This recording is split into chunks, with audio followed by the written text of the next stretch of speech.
Looking out at the gray landscape from the airplane, it looked bleak and gray.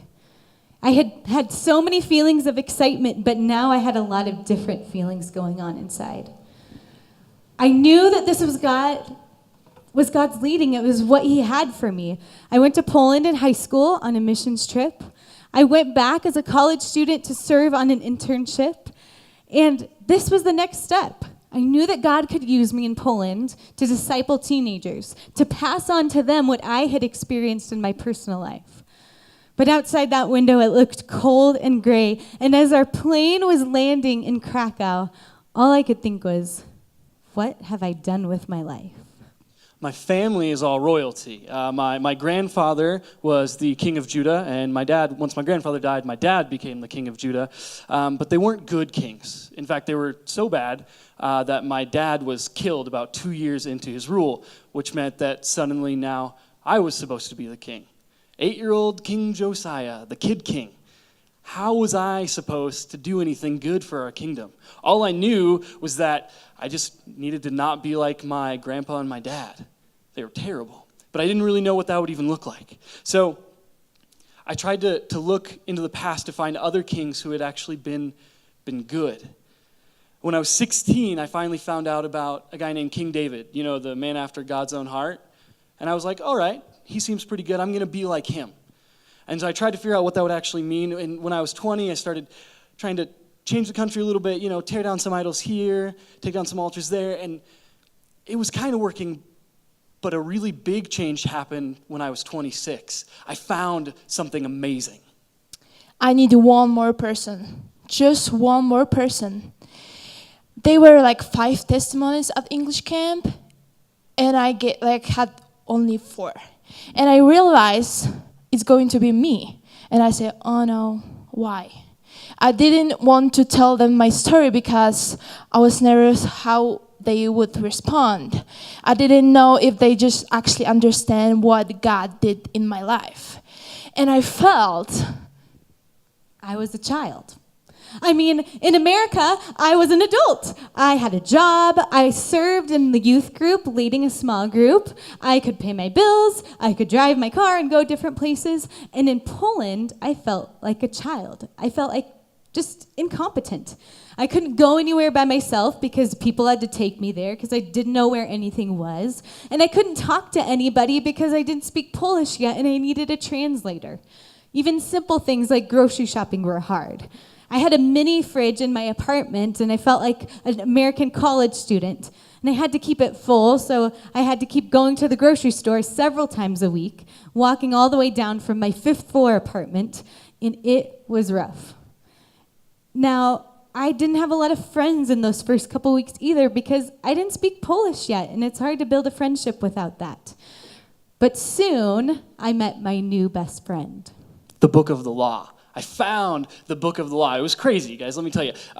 What happened is I had asked the priest to change how we were dealing with some of our money. So they went and I sent them to the vault where all of our money was and told them to give it to the foreman and the workers. And so as they were pulling all of it out to redistribute it, they found this scroll.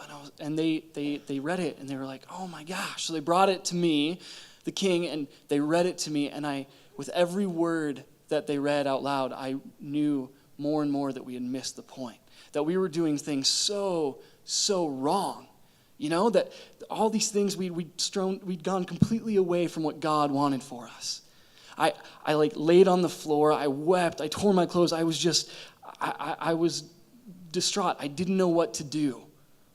Eventually, I got up and I said to my servants, I said, hey, go inquire of the Lord, ask him what we should do. So they went to a prophetess, and she said, I felt God telling me to share, even though I have never studied. I didn't want to them cry or feel bad. I wanted to understand how God can use a different situation for his purpose. So I looked out into the crowd of 80 people, and I took a deep breath. And then I said, Google Translate was my new best friend. I had the system down. I wrote out my grocery list, and then I got onto Google Translate and I translated each item so that when I went to the store, I could understand the labels that were on things. So I would write out my grocery list, translate it, walk down from my 5th floor apartment down to the street, down the street, turn right around the corner, and go to the grocery store, and I would be good to go. Then I would carry those heavy bags all the way back down the street, around the corner, to my building, and up the stairs, as my knuckles are turning white, trying to carry everything that I can at one time. My husband even started to joke that he would have to write on my tombstone, she died doing what she most loved, trying to carry everything upstairs in one trip. I was glad I had this Google Translate. And so one day I did this. I went downstairs with my grocery list, and when I got to the grocery store, I realized I hadn't translated my whole list. Now, at this time, I didn't have internet on my phone yet, and so I couldn't just pull it up and translate it right there. I was afraid that I might buy sour cream instead of yogurt, so I knew that I had to go back home and translate my list.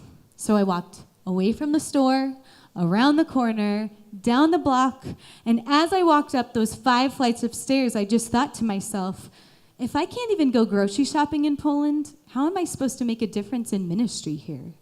And the prophetess told us that God was going to judge the people of Judah because of our sins.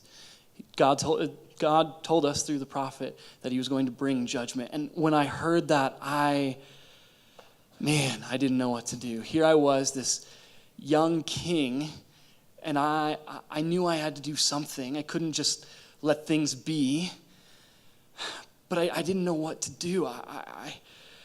It was terrible. So finally I decided, okay, I'm going to get all the people together. Everyone will come together.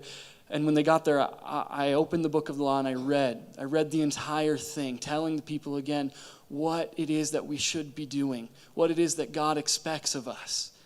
And then, for the first time in years, we celebrated the Passover. And we started to change things.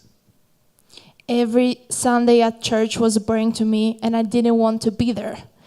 But, I was a good child, so I didn't want to disappoint my parents. So every Sunday, I sit next to them. A few years later, I was in a Christian camp, and I heard the gospel. And I heard, and I just asking God, do you want really have relationship with me? So I put my faith in Jesus, and I start walking through him, reading Bible and praying.